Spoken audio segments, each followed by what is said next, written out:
Sensation, le MAG. Bonjour à tous, bienvenue dans le MAG sur Sensation en association avec TV78. Je suis aujourd'hui avec Lionel Massetta, directeur du théâtre de Saint-Quentin en Yvelines, scène nationale. Bonjour. Bonjour. La saison 2023-2024 débute le 23 septembre prochain. Sur votre site internet, vous présentez cette nouvelle saison comme une saison nomade. Alors pour commencer cette émission, qu'est-ce que cela signifie ? Cela signifie que le théâtre sera en travaux de rénovation et d'extension à partir du mois de janvier 2024. Nous allons donc commencer la première partie de saison dans le théâtre, comme on le fait d'habitude depuis 30 ans maintenant. Et puis, à partir de janvier 2024, nous allons être frappés de nomadisme et nous allons jouer en partenariat chez, une douzaine de partenaires dans l'agglomération de Saint-Quentin et au-delà. Votre ambition, c'est d'attirer tout au long de l'année toutes les générations au sein de votre théâtre et donc des autres théâtres dans lesquels se tiendront tous les spectacles. Notre volonté, c'est de nous adresser à tous et toutes sans exclusive, c'est-à-dire d'être sur une diversité esthétique qui permet finalement à chacun de venir voir quelque chose, de venir voir un spectacle.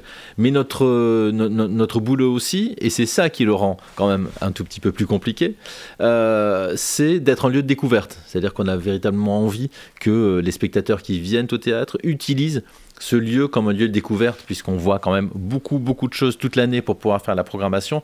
Donc notre travail, c'est aussi celui-là, de soutenir des artistes qui sont émergents, qui sont un peu moins connus et reconnus, tout comme d'accueillir des artistes et des spectacles beaucoup plus prestigieux. Alors vous évoquez des spectacles pour tous, pour tout le monde. Pourquoi cette volonté de proposer des spectacles à la fois pour les petits et les grands ? En fait, on ne propose des spectacles que pour les grands, mais que les petits peuvent également voir.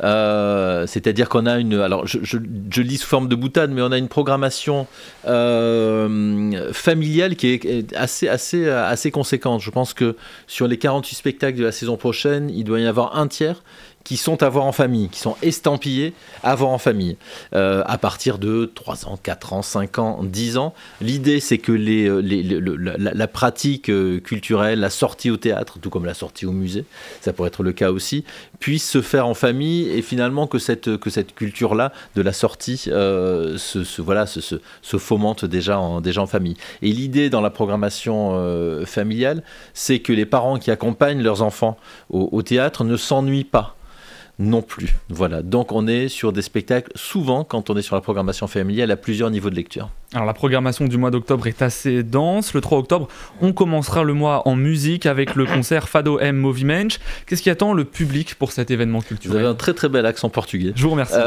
Qu'est-ce qui attend le public ? C'est la rencontre de deux artistes avec un ensemble musical. C'est Agnès Pica, qui est une violoniste de tradition classique, et Cristina Branco, qui est une chanteuse de fado, une immense chanteuse de fado, qui habite au Portugal, comme beaucoup de chanteurs de fado.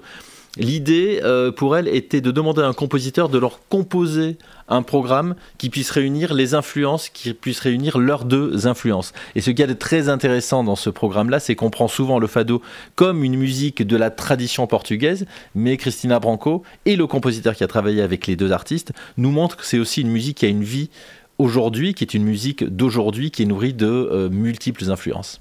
Et on reste dans la musique, mais on part dans un autre style avec le 5 octobre Piano Forte. Il s'agit d'un concert de jazz, alors on va tout de suite en écouter un extrait et on poursuit juste après.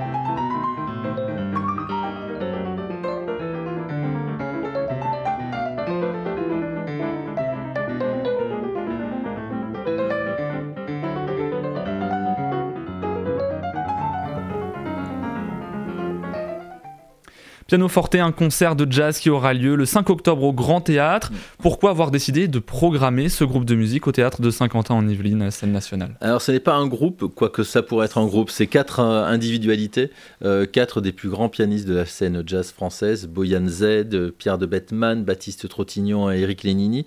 Il est quand même extrêmement rare de voir 4 pianos sur une même scène.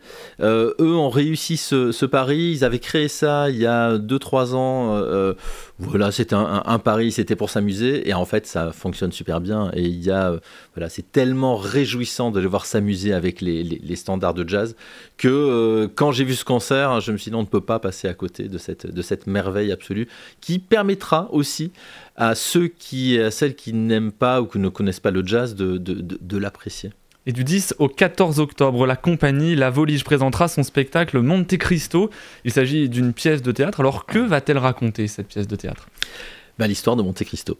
À part que Monte Cristo, c'est un roman, c'est le monument d'aventure de la littérature française, et qui fait 3000 pages, et qui est construit comme sont construites les 2 tiers des séries et la moitié des films, à savoir c'est l'histoire d'un jeune homme un peu hors du commun, qui naît d'une famille modeste et qui va subir une terrible injustice. Et il va passer toute sa vie à vouloir se venger, et à y réussir à se venger de cette injustice subie. Et c'est à la fois un roman très amoral et une histoire très amorale, parce que la vengeance n'est pas forcément une valeur qu'on a envie de promouvoir, et c'est à la fois un roman très moral, parce que finalement, même s'il arrive à se venger de tous ceux qui lui ont fait subir cette injustice, il n'en est pas plus heureux pour autant.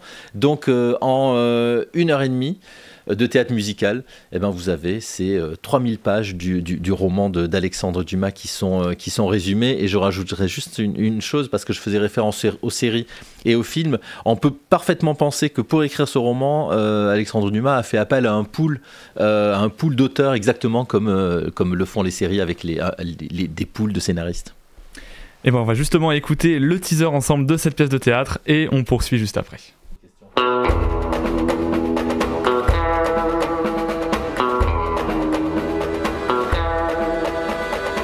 Continuez de vous amuser, mes amis, je serai de retour très bientôt. Tu n'as pas compris, Dantès, mais nous t'emmenons au château d'If. Château d'If, mais c'est une prison pour les traîtres politiques. Coup de poing, coup de pied, il a tenté de s'échapper. Moi, je suis Faria. Mais ici, on m'appelle le fou. Dantès dort au pied de la grotte. Une nuit comme un homme n'en fait jamais que 2 ou 3 dans sa vie. Monte Cristo du 10 au 14 octobre au Théâtre de Saint-Quentin en Yvelines, scène nationale. Et le 13 octobre, c'est l'Orchestre National d'Île-de-France qui sera en représentation chez vous. Alors ce n'est pas la première fois que vous l'intégrez à la programmation de votre salle de spectacle. Pourquoi ce choix ?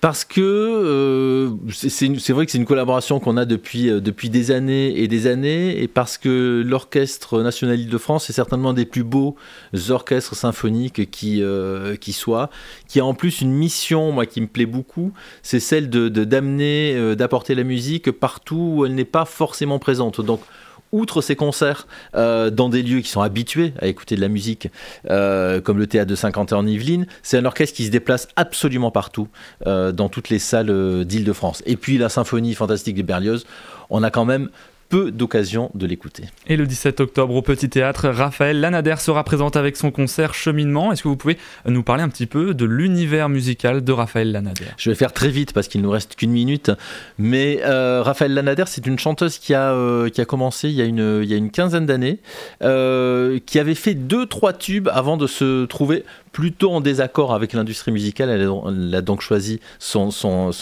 indépendance. On l'a accueillie pendant 15 jours à répétition au Théâtre de Saint-Quentin en Yvelines cette saison. Raphaël Lanader, c'est à la fois des mélodies sublimes et un timbre, moi, qui me fait totalement craqué. Voilà, c'est une personnalité de la chanson française qu'il faut venir découvrir. Et elle jouera son concert, donc je le disais, le 17 octobre. Merci beaucoup Lionel Maceta d'avoir été avec nous sur Sensation. Je rappelle que vous êtes le directeur du théâtre de Saint-Quentin en Yvelines, scène nationale. Pour plus d'informations et pour retrouver toute la programmation, on peut se rendre sur le site théâtre-toutattaché.org. Et pour revoir ou réécouter cette émission, rendez-vous sur notre site et notre application Radio Sensation ainsi que sur notre chaîne YouTube.